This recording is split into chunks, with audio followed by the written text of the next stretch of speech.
In this lesson, we're going to look at the stretches of periodic functions, so the stretches on both the sine and cosine function. So the first thing we're going to look at is the effect of a vertical stretch or compression on the amplitude of the sine and cosine functions. So we're going to take those two functions and we're going to stretch them vertically and see how that affects the amplitude. Remember that vertical stretches are always as a coefficient in front of the function. So we're going to look at how this coefficient in front of both of these functions affects the amplitude. We're going to look at how a horizontal stretch or compression affects the period of the sine and cosine function. Remember that the period is the length over which one cycle of the periodic function takes place. And so remember that horizontal stretches and compressions are given by the value k, and horizontal stretches and compressions, as you remember, they are the coefficients of x inside these brackets here, right? So the k that's a horizontal stretch or compression. And then we're going to look at the five key points, the zeros, the maximum and minimums of the sine cosine functions, and those are going to be our representative points, and we're going to use those to sketch the transformations. All right, so let's take a look. The function y is equal to a f of kx, so this is in general, right? A multiplied by the function, where k is multiplied by the x value of the function, is the function y is equal to f of x with two transformations. So you have to remember, what does a do? Well, a is your vertical stretch or compression, whereas k is your horizontal stretch or compression. So as we said, we're going to do both a vertical stretch and horizontal stretch or compression on the sine and cosine function. So the first thing that we're going to start off with is we're going to start with the vertical stretch. So what is the effect of a vertical stretch on the sine function as seen to the right? So let's keep this black one in the middle here. That's your base function. Y is equal to sine x. That is your untransformed function.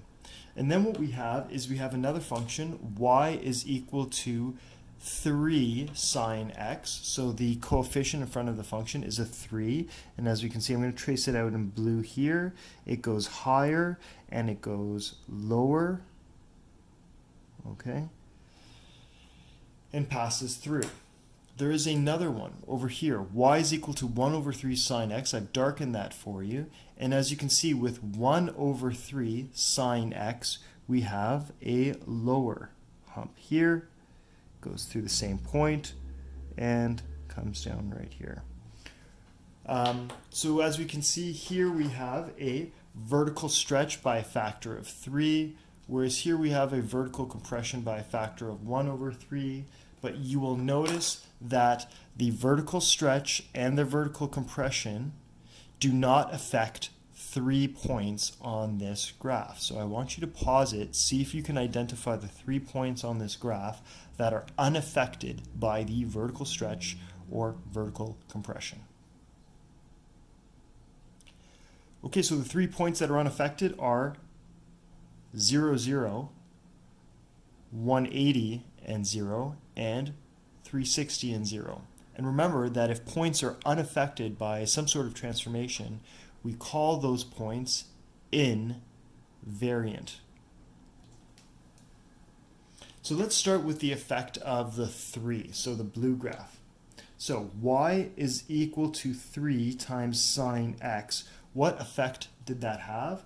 Well, there was a vertical stretch by a factor of 3. If the normal amplitude of the sine function is 1, what was the effect of the vertical stretch? Well, take a look. The amplitude went from being 1, now the amplitude is 3. Okay. So the amplitude was increased by a factor of 3. So we multiplied the base amplitude of 1 by 3 to get 3. Same thing on the bottom here too. We can see that it's 3. Let's look at the red function, which is y is equal to 1 over 3 sine x. Well, what was the effect? We had a vertical compression by a factor of 1 over 3. And as we saw, amplitude decreased by a factor of 1 over 3. All right, so the normal amplitude there should be 1, but as you can see here, the amplitude becomes 1/3, and the amplitude becomes 1/3. Oh, I made a mistake there when I highlighted it. It should have gone over here, so please excuse that. That should just be, this part should just be black right there. Didn't notice that until now. Okay, and I'll re-highlight that in black. Okay, and we're back, and I fixed my mistake there. All right. So what would happen if the coefficient in front of the function was less than 0? So what would if it's negative? Well, remember that when you have the coefficient in front of here, in front of any function, if that coefficient is negative, then there should be a reflection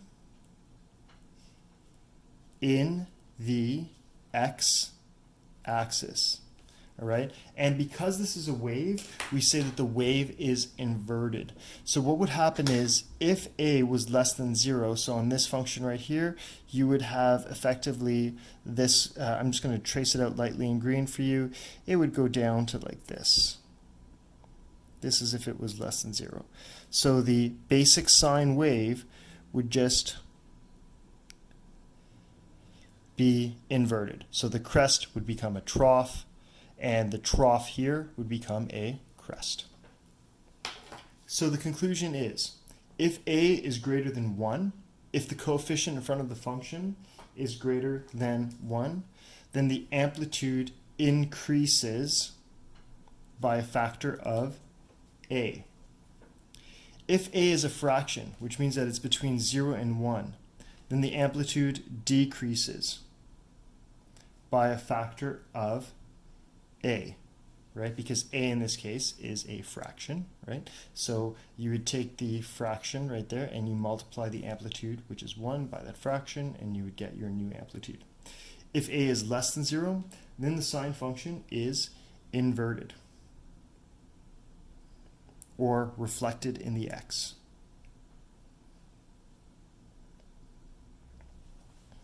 Okay, note that this says we've done the example for sine. The exact same thing happens with the cos graph. I just chose to use sine here because it is our starting graph. All right, let's move on to horizontal stretches. Based on your previous sketches, what is the normal period for the sine and cosine function in degrees or radians? So if we remember our last lesson, what was the length for one cycle of the sine or cosine graph? You can press pause right now and just guess it out loud or think of it to yourself. Go ahead, press pause. Okay, so the normal period of an untransformed or a basic sine or cosine function is 360 degrees or 2 pi. That's how long it takes for one cycle of both of those functions. What is the effect of k? So when we have a horizontal stretch and compression, what is the effect of that on the graph? So what I'm going to do is, again, I'm going to highlight in blue this graph right here. So y is equal to sine 4x. Okay, and we'll see that in blue, it's this rapid up and down motion of the graph. And the elongated one is your untransformed function. So in blue, we have the coefficient of x is 4, and this is your untransformed function. So what would you say? So y is equal to sine of 4x. Well, what we saw we didn't see a horizontal stretch of the wave, so we haven't stretched out the wave. In fact, we have compressed the wave. So we have a horizontal compression by a factor of, and you have to remember that when we apply horizontal compressions or stretches, we take the reciprocal of the value. So it was a horizontal compression by a factor of 1/4. And we can see right here, one cycle happens in 1/4 the amount of time for a regular cycle. Okay? So the period in this case went from being 2 pi, right, which is 360 degrees, and it went from being 2 pi to up, down, up, to pi/2, right? And how did it go from being 2 pi to pi/2? Well, remember that the sine graph got compressed by a factor of 1/4. So we took the period and we divided it by our k value, which is 4. And we get pi/2 for our new period. All right, let's take a look at the cosine graph on the bottom. Your regular cos graph is y is equal to cos x, and as we can see here, remember it starts at 1, goes down, comes back up. The regular period is a 2 pi, or 360 degrees. Now, if the coefficient is 1/3 of x, we can see what it does. It elongates or horizontally stretches the graph. So in this case, y is equal to cos 1/3x. We don't have a horizontal compression. We have a horizontal stretch by a factor of, and not 1/3, because it's k and it's horizontal stretches, we take the reciprocal of 3. And so as we can see here, the period, which is normally 2 pi, has been elongated. So one whole cycle takes way longer, right?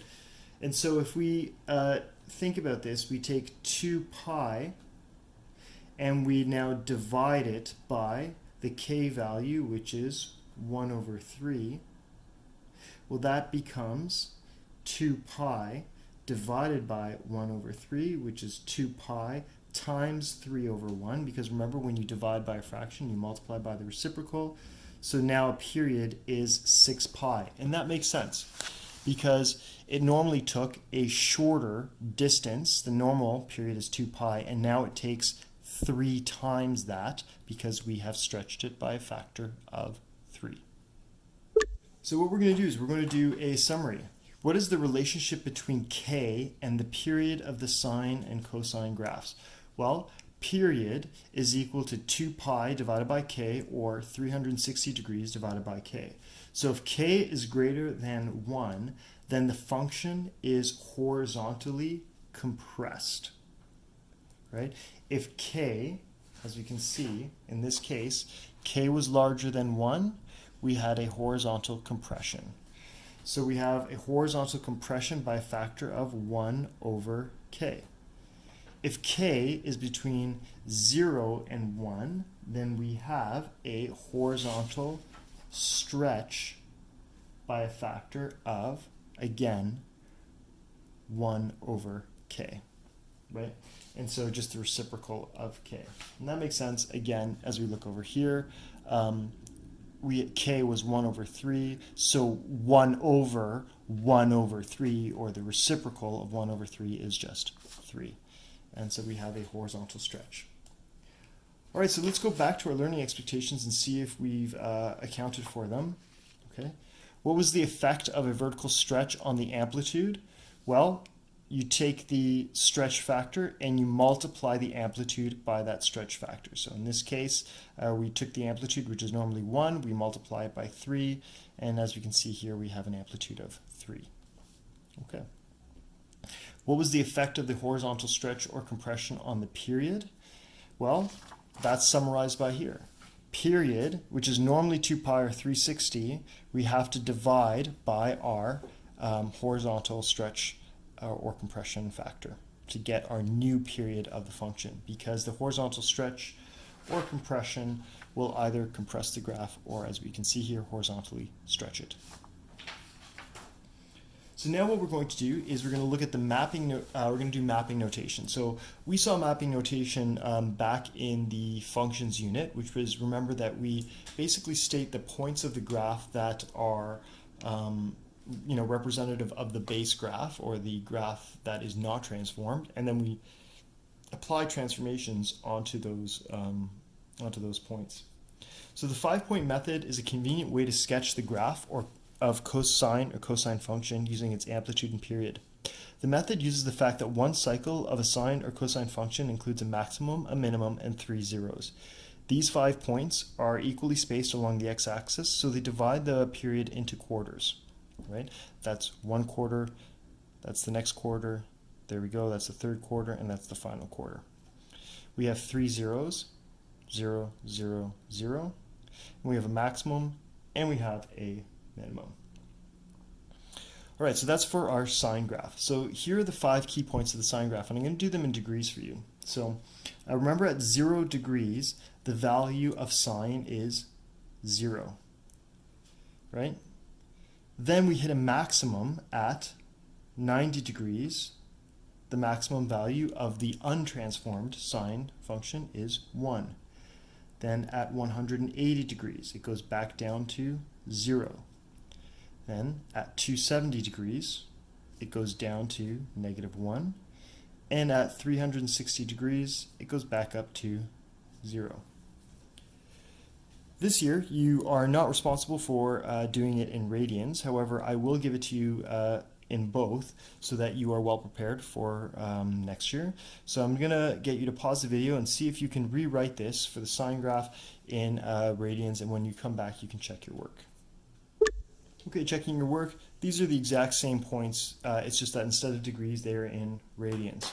So let's take a look at the cosine graph in degrees. If we look at our regular cosine graph, so we can go back to here because we have an example of it, right? It starts at 1, goes down to -1, and then comes back up. And that's over a period of 360 degrees or 2 pi. So I want you to list the 5 key points of the cosine graph on your own in degrees, and when we so just pause the video, and when we come back, you can check your work. Okay, checking your work, here are the 5 key points of the cosine graph in degrees, and if you wanted to do it in radians, here they are. Again, radians is a not required learning for this year, but it is helpful for next year because next year we'll all be in radians.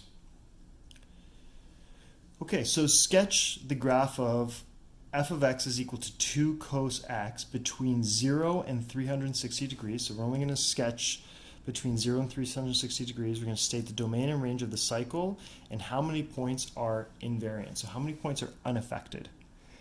All right, so we are transforming the function by doing a vertical stretch by a factor of 2. So we're going to use the 5 key points method. We're going to state the 5 key points of the cosine graph. So we're going to say y is equal to cos x, right? And then we're going to do y is equal to 2 times cos x. So we will have a normal set of x and y coordinates on our untransformed or our base graph. And then remember here, the vertical stretch only affects the y values. So our x values remain unchanged, and we take our y values and we multiply them by 2. So what I'll get you to do is look up here, copy out your 5 key points underneath here, and then when you come back, you can check your work. Okay, so we've listed the 5 key points of the graph. the untransformed graph. And now what we're going to do is we're going to apply our transformation, which is to say we have a vertical stretch by a factor of 2. So all our y values are going to be multiplied by 2. So I'm going to give you a second, and you can go ahead and apply the transformation to these points. So go ahead, press pause, and do these calculations right here.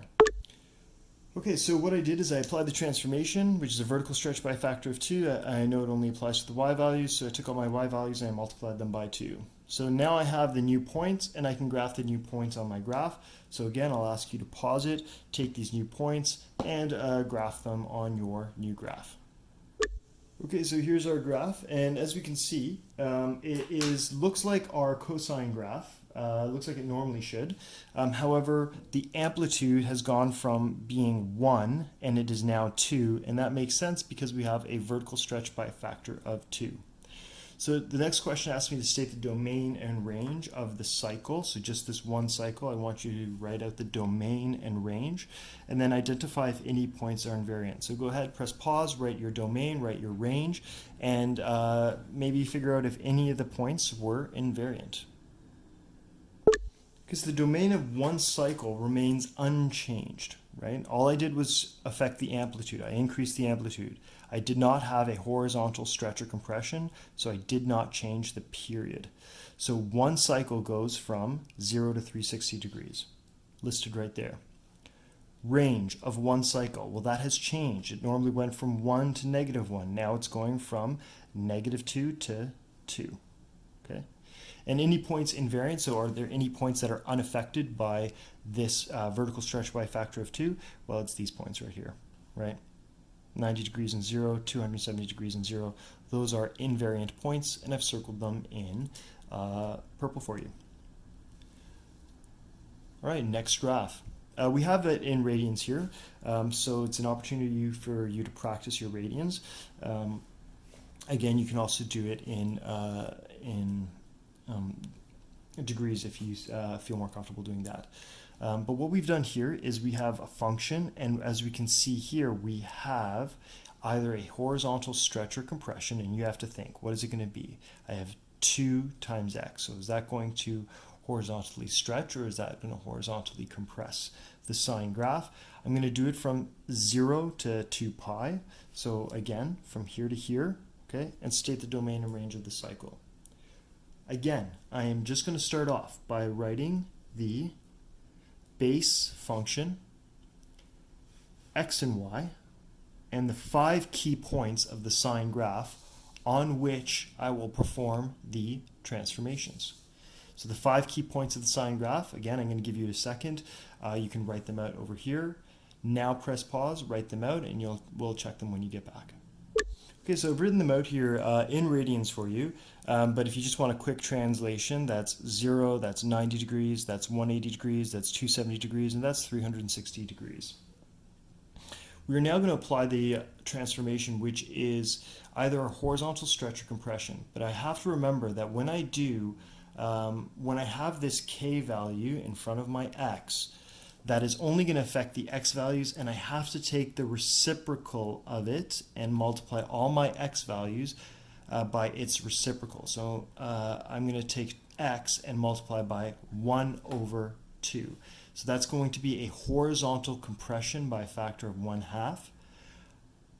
As you can see here, I have no vertical stretch, so my y values are going to stay the exact same. So all I'm going to do is I'm going to take my sine graph, which normally goes for a period of 360 degrees, and I am going to compress it by a factor of 1/2. So you can visualize it. Your sine graph, which will go up,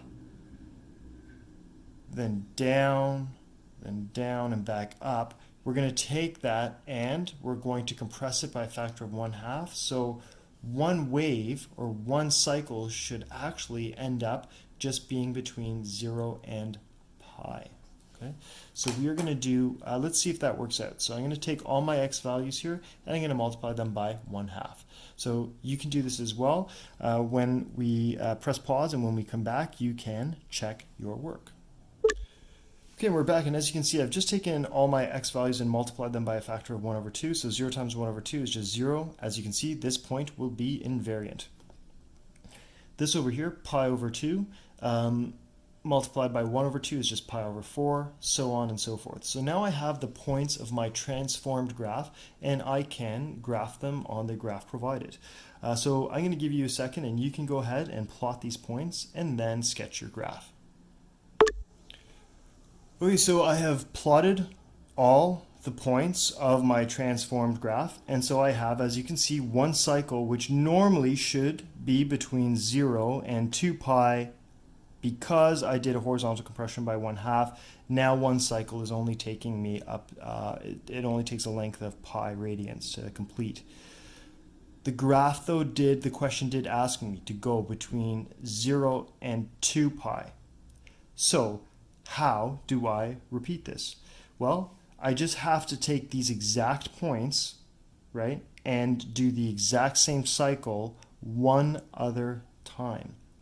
So see if you can think of a way to plot the next points that will take you one more cycle up to 2 pi. So just press pause and see if you can come up with a way.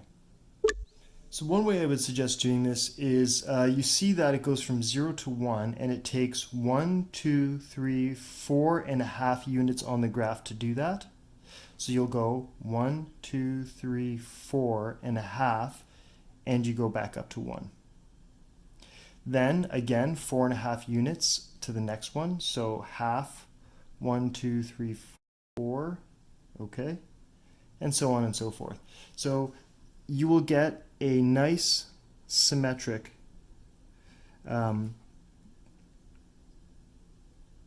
another cycle of the graph right there, and that allows us to go from 0 to 2 pi. Again, take a second, pause the video, and do domain and range just of one cycle. Go ahead. Okay, now we have our domain and we have our range here.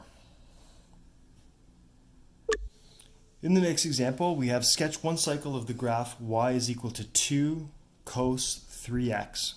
So as we can see here, we have a vertical stretch by a factor of 2 and a horizontal compression by a factor of 1 over 3.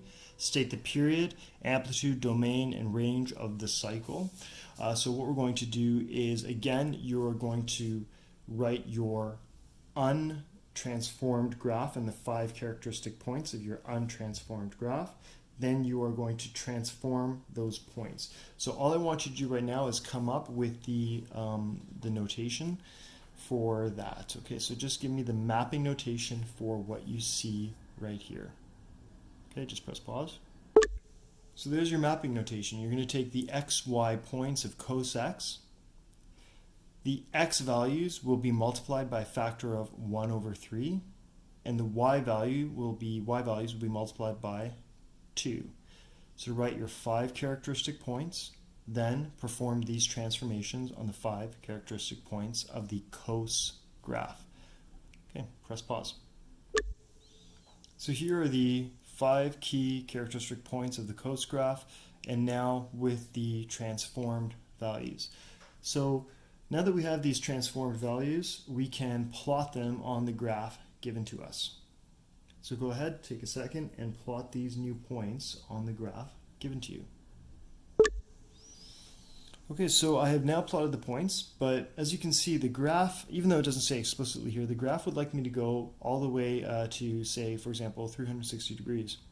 So I have to replicate this one cycle multiple times until I get 360 degrees. Well, how would I do that? As you can see, from one key point to the next key point is 1.5 units on the graph, right? So I'll go 1.5 units on the graph. There's my next key point. Half and 1, so 1.5. Here is my next key point. 1.5 and 1.5. And now I have the second cycle of the graph right here.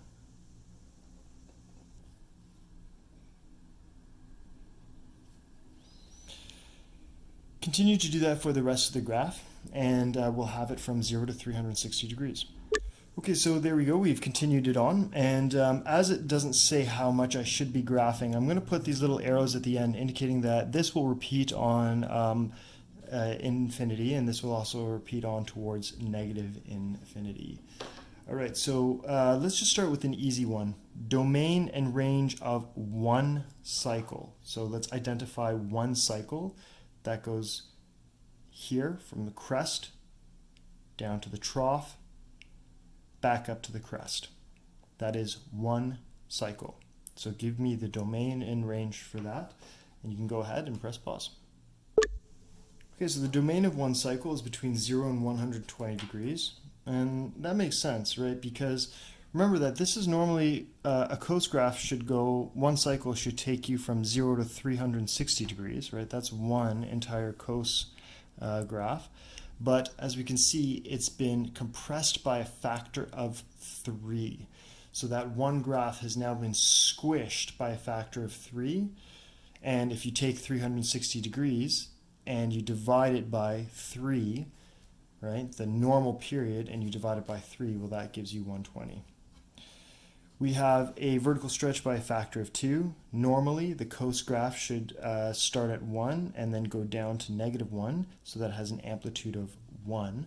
And we can see that the amplitude is now 2 because we had a vertical stretch by a factor of 2. And that's also reflected in the range. So when we write the amplitude, it asks us for the amplitude here. The amplitude of the graph is equal to 2. And we could use the formula for that if we wanted, right? Which is, 1/2 the max value minus the min value. So if you want 1/2 2 minus -2 is equal to 1/2 of 4, and that's just equal to 2. Okay, so I could have used the formula there to find the amplitude. Alternatively, you can just look. The amplitude is the distance between the midpoint of the periodic function, right? So we call that the central axis, right? So that's the axis cutting through the middle of the periodic function, from the central axis to the top, or from the central axis to the bottom, right? And that's the amplitude of the wave. Now, period, as you remember, is given as 360 degrees divided by the k value. Right? So 360 degrees, the k value is 3, so divided by 3 is equal to 120 degrees, and that makes sense because the length of one cycle was 120 degrees. Okay, example 4. Sketch one cycle of a sine function with a period of 10 pi and an amplitude of 12. Okay, so it has a period of 10 pi, which means that one cycle is going to go from here to 10 pi, and it has an amplitude of 12, right?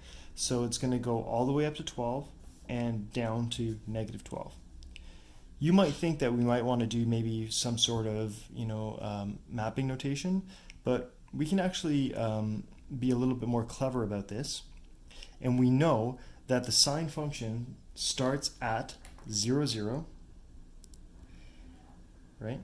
And it goes up, down, and then comes back, and it ends at 360 degrees or 2 pi. But in this case, the period is 10 pi, so it's going to end at 10 pi.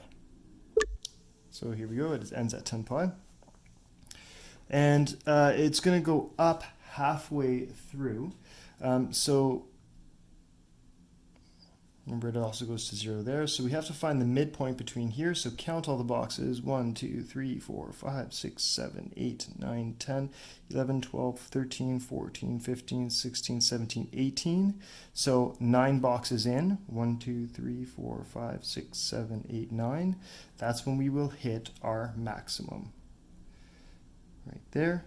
And 9 boxes from here will hit our minimum. 1, 2, 3, 4, 5, 6, 7, 8, 9. Right there, so we'll hit our minimum here, and then we can trace the graph.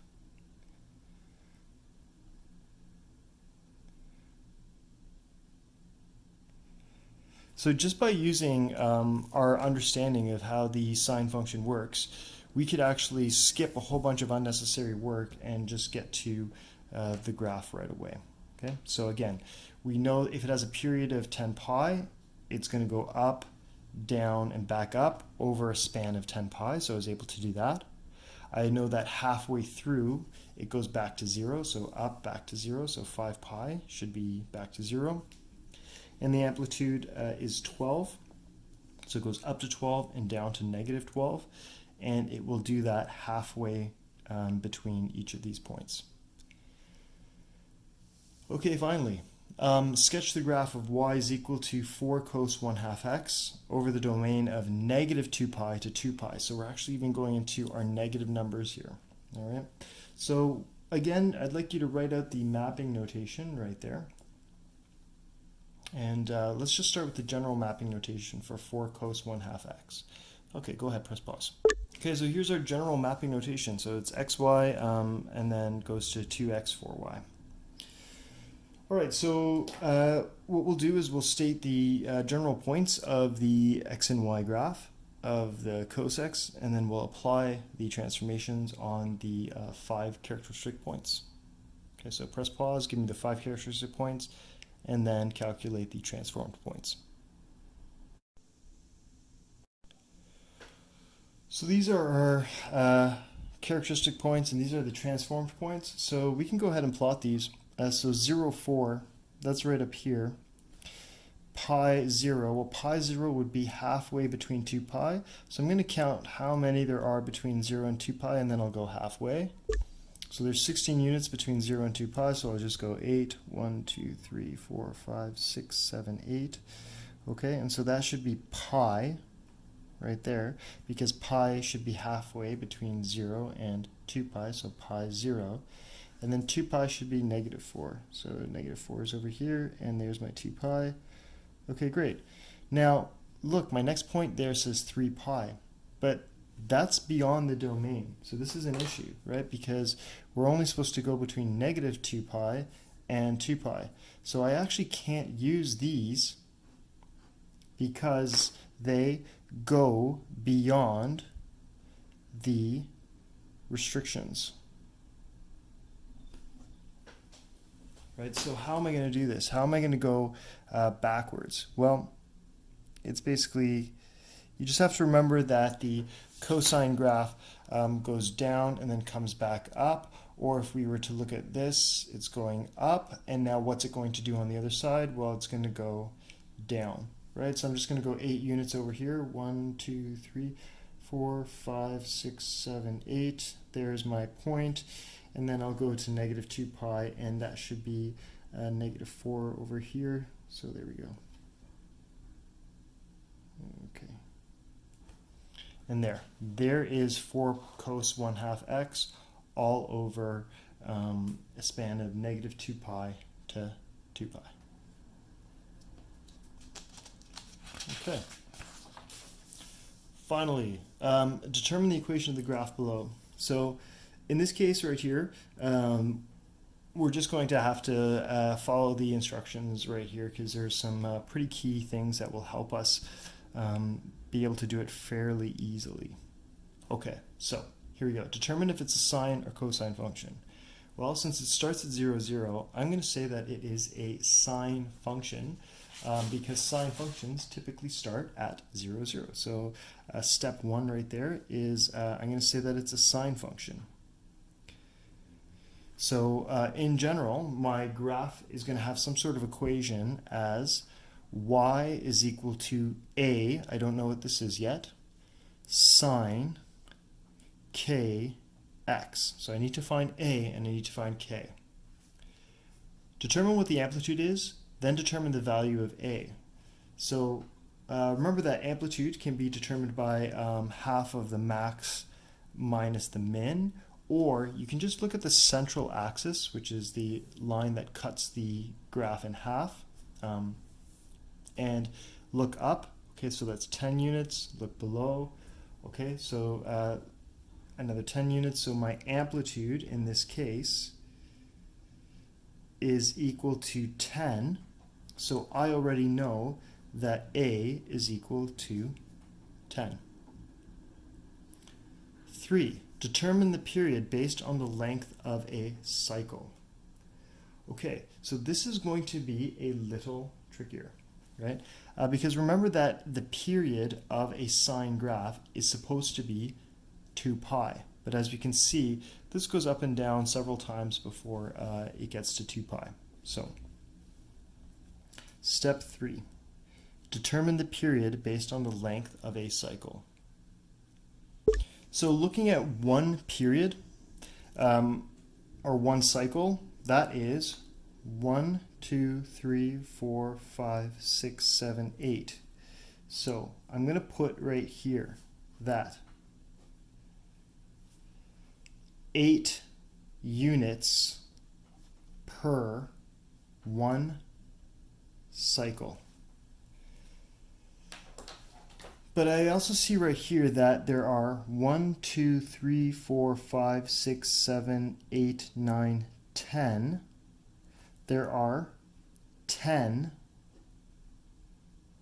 units per every pi.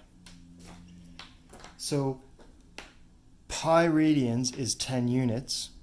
And I have 8 units for every one cycle. So how am I going to find the period?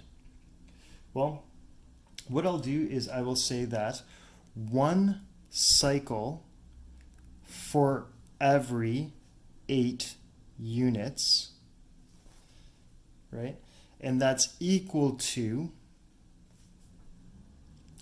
pi radians for every 10 units. So if I want to find one cycle, what I'm going to do is I'm going to multiply both sides by 8 units.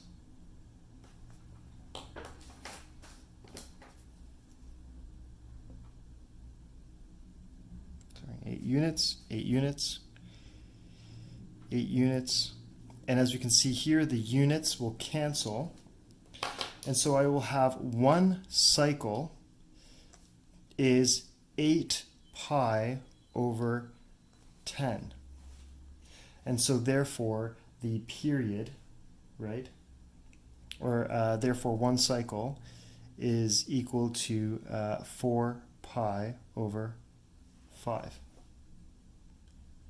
So a period is 4 pi over 5. So how will I get the k value if period is 4 pi over 5? Well, remember that I can determine the value of k by period is equal to 2 pi over k. So once I have the period, let me rewrite this equation. Period is equal to 2 pi over k, alternatively 360 degrees. Period is 4 pi over k is, 4 pi over 5. Period is 4 pi over 5 is equal to 2 pi over k. I need to get k by itself, so what I'm going to do is I am going to flip both sides by taking both sides to the -1. 5 over 4 pi is equal to k over 2 pi. And now I multiply both sides by 2 pi.